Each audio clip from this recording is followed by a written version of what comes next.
بعد فاعوذ بالله من الشيطان الرجيم بسم الله الرحمن الرحيم عن ابن عباس أن النبي صلى الله عليه وسلم دخل على أعرابي يعوده وكان إذا دخل على مريض يعوده قال لا بأس طهور إن شاء الله فقال له لا بأس طهور إن شاء الله قال كلا بل حمى تفور على شيخ كبير تزوره القبور فقال النبي صلى الله عليه وسلم فنعم إذن رواه البخاري۔ حضرت امام بخاری نے حضرت ابن عباس رضی اللہ تعالی عنہ سے روایت کی کہ نبی اکرم صلی اللہ علیہ وسلم ایک بدوی کے پاس بیمار پرسی کے لیے تشریف لے گئے، اور جب آپ کسی بیمار کی عیادت فرماتے تو کہتے تھے کوئی ڈر نہیں، خدا نے چاہا تو صفائی ہے۔ چنانچہ اس سے بھی فرمایا کوئی ڈر نہیں، انشاءاللہ صفائی ہے۔ وہ بولا ہرگز نہیں، یہ تو بوڑھے پر بخار جوش مار رہا ہے، اسے قبر جھنکا دے گا۔ نبی اکرم صلی اللہ علیہ وسلم نے فرمایا تو پھر ایسی ہی صحیح۔ حضور نبی اکرم صلی اللہ علیہ وسلم تشریف لے گئے ایک بیمار کے پاس، آپ نے ہاتھ مبارک رکھا، فرمایا کوئی بات نہیں، اللہ خیر کرے گا، یہ جو بخار آیا ہے یہ گناہوں کو جھاڑ دے گا، صفائی ہو جائے گی تمہاری۔ کوئی بھی تکلیف، کوئی بھی پریشانی، کوئی بھی دکھ جب انسان کو آتا ہے تو وہ کسی نہ کسی گناہ کو، برائی کو، پریشانی کو دور کرتا ہے، کوئی بھی تکلیف، ٹھیک ہے نہیں؟ اور مومن کے لیے تو یہ بڑی کیا بات ہے، برکتوں والی بات ہے۔ حضور نے فرمایا کوئی بات نہیں، اللہ نے چاہا تو صفائی ہو جائے گی، بخار کی وجہ سے ہیں تمہارے گناہ مٹ جائیں گے۔ انہوں نے کہا نہیں، جنہیں بعض بندے ہوتے نا جی بے صبر قسم کے، ذرا سی پریشانی ہے تو چیخنے چلانے لگ جاتے ہیں، ہائے مار گئے، ہائے مار گئے، ہائے مار گئے، تانوں کی بتا مینوں بھی ماری۔ وہ بوڑھا بھی ایسے ہی کوئی تھا، انہوں نے کہا نہیں جناب، یہ تو وہ بیماری آئی ہے جو مجھے قبر میں پہنچا دے گی، ایسی بیماری نہیں۔ حضور ناراض ہو گئے، حضور نے فرمایا اللہ کے بندے، اللہ خیر کرے گا، اللہ کرم کرے گا، بیماری دور ہو جائے گی۔ نہیں نہیں، یہ تو مجھے قبر میں پہنچائے گی، ایسی بیماری۔ فرمایا اچھا پھر ایسے، تو پھر ایسے ہی سے۔ حضور کو ناراض کر دیا اس نے۔ یاد رکھیے ہمارے اطباء کہتے ہیں کہ چھوٹی چھوٹی بیماریاں، یہ جو چیز ہیں یہ بڑی بڑی بیماریوں سے بچا دیتی ہیں۔ مثلا زکام ہے، یہ زکام نہ لگے تو 55 ایسی بیماریاں جو آپ کی جان لے لیں ایسی لگ جائیں۔ یہ زکام، یہ بخار، یہ بعض مرتبہ خارش لگ جاتی، خارش جو ہے جلد کے کینسر سے بچا دیتی ہے حضرت جی۔ یہ ایسی میرے رب کی جو ہے نا مہربانیاں ہیں ہم پر۔ لیکن آپ دیکھیں کس طرح اللہ ہمیں بچاتا آ رہا ہے، کس طرح مہربانیاں کرتا آ رہا ہے، بندہ پھر بھی ناشکر ہے۔ وعن عائشة قال كان رسول الله صلى الله عليه وسلم إذا اشتكى منا إنسان مسح بيمينه ثم قال اذهب البعث رب الناس واشفي أنت الشافي لا شفاءك شفاء لا يغادر سقما، متفق علیہ۔ امام مسلم نے، امام بخاری نے حضرت ام المؤمنین امی عائشہ صدیقہ طیبہ طاہرہ رضی اللہ تعالی عنہا سچے باپ کی سچی بیٹی سے روایت کی ہے۔ وہ فرماتی ہیں کہ رسول اللہ صلی اللہ علیہ وسلم جب ہم میں سے کوئی آدمی بیمار ہوتا تو اپنا ہاتھ مبارک پھیرتے اور فرماتے اے لوگوں کے رب بیماری دور کر دے، اسے شفا دے، تو شافی ہے، شفا تو صرف تیری ہی ہے، وہ شفا دے جو بیماری نہ چھوڑے۔ ٹھیک ہے نا جی؟ یہ بخاری اور مسلم۔ حضور نبی اکرم، ہمارے بزرگ جو ہے نا جی، ابھی بھی جو ہمارے اچھے بعمل علماء،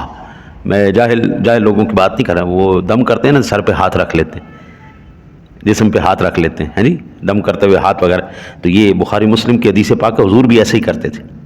ہاتھ رکھتے ہاتھ، تاکہ ہاتھ کی برکت بھی حاصل ہو۔ کلام کی برکت تو آئے سو آئے، وہ ہاتھ کی برکت بھی آئے۔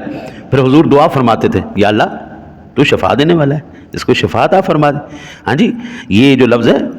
اگر آپ یاد کر سکتے ہیں تو اس کو یاد کر لیجئے گا، وشفی انت الشافی لا شفاء الا شفاؤک شفاء لا یغادر سقما، یہ ایک ہی لائن ہے، 2-4 الفاظ ہیں، یہ یاد کر لیجئے گا۔ بخاری مسلم کے اندر روایت نقل کیے گئے ہیں، حضور کے مبارک زبان مبارک سے الفاظ نکلیں، ان کو اتنا یاد کر لیجئے گا، جب بھی کوئی تکلیف ہو یہ پڑھ لیجئے کریے گا، انشاءاللہ تعالی العزیز اللہ اپنے حبیب کو صدقہ شفا عطا فرمائے گا۔ ہماری زبانوں کا اثر تو نہیں ہے، ٹھیک ہے، لیکن جو وہ الفاظ حضور جناب رسالت مآب صلی اللہ علیہ وسلم کے زبان مبارک سے نکلے ہیں ان کی برکت تو ہے نا جی، ہاں جی، ان کا اثر تو ہے نا، اور یہ اللہ کا نام ہے، انشاءاللہ آپ پڑھیں گے، کسی پر دم کریں گے تو انشاءاللہ تعالی العزیز کرم ہو جائے گا۔ وعنہا قالت اذا اشتكى الانسان لشاء منه او كانت به قرحة او جرح قال النبي صلی اللہ علیہ وسلم باعه بسم الله تربة ارضنا بريقة بعضنا ليشفى سقيمنا باذن ربنا، متفق علیہ۔ یہ بھی بخاری مسلم شریف کی حدیث پاک ہے اور اما عائشہ سے ہی روایت ہے وہ فرماتی ہیں کہ جب کسی شخص کا کچھ دکھتا یا اسے پھوڑا پھنسی اور زخم ہوتا تو نبی اکرم صلی اللہ علیہ وسلم اپنی انگلی کے ساتھ یوں فرماتے، بسم اللہ، ہماری زمین کی مٹی، ہمارے باز کا تھوک ہمارے بیمار کو ہمارے رب کے حکم سے شفا دیتا ہے۔ آپ کو یاد ہوگا، مجھے تو اچھی طرح یاد ہے، ہمارے بزرگ جب کوئی پھوڑا پھنسی، اب تو اللہ کا شکر ہے ایسی کوئی بیماریاں نہیں لگتی، پھوڑا پھنسی ہوتا تھا نا جی، تو ایسے لعاب لے کے پڑھ کے لعاب لے کے اس کے اوپر ایسے مل دیتے تھے، ہاں جی، ہمارے بزرگ ایسے یہ میرے سرکار کرتے تھے، یہ رسول اکرم صلی اللہ، اور پھر آقا جی علیہ الصلوۃ والسلام یوں کرتے۔ آپ نے فرمایا صرف یہ نہیں بلکہ بسم اللہ تربۃ ارضنا بریقۃ بعضنا، اللہ تعالیٰ نے ہمارے بعض کے یہ لعاب کے اندر بھی برکت رکھی ہے، اس کے تھوک کے اندر بھی ایمان والے کی جو ہے نا جی، حضور کیا فرماتے ہیں، مسلمان کا جھوٹا شفا ہے۔ وہ شفا کیسے؟ وہ ایسے ہی شفا ہے کہ ایمان والے کے ایمان کی برکت سے، اس کے زبان پر ذکر خدا کی برکت سے، ذکر مصطفیٰ کی برکت سے اللہ تعالیٰ اس کی زبان کے اندر بھی، اس کے لعاب کے اندر بھی برکت پیدا کر دیتا ہے۔ اور پھر حضور نے فرمایا ہماری زمین کی مٹی میں بھی برکت ہے۔ ہم ایسے تو نہیں کہتے مدینے کی مٹی شفا ہے، خاک شفا ہے، یہ میرے مصطفیٰ نے کہا، ہاں جی، حضور کا لعاب، میں تو قربان جو سن نبی تیری شان پر، حضور کی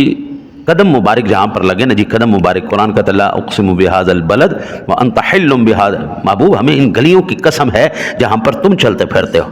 ہاں جی، آپ نے یہ بھی بخاری شریف اور مسلم شریف میں حدیث پاک ہے، حضور نے فرمایا ما بین بیتی و منبری روضۃ من ریاض الجنہ، میرے گھر اور میرے منبر کے درمیان جتنا زمین کا ٹکڑا ہے یہ جنت کا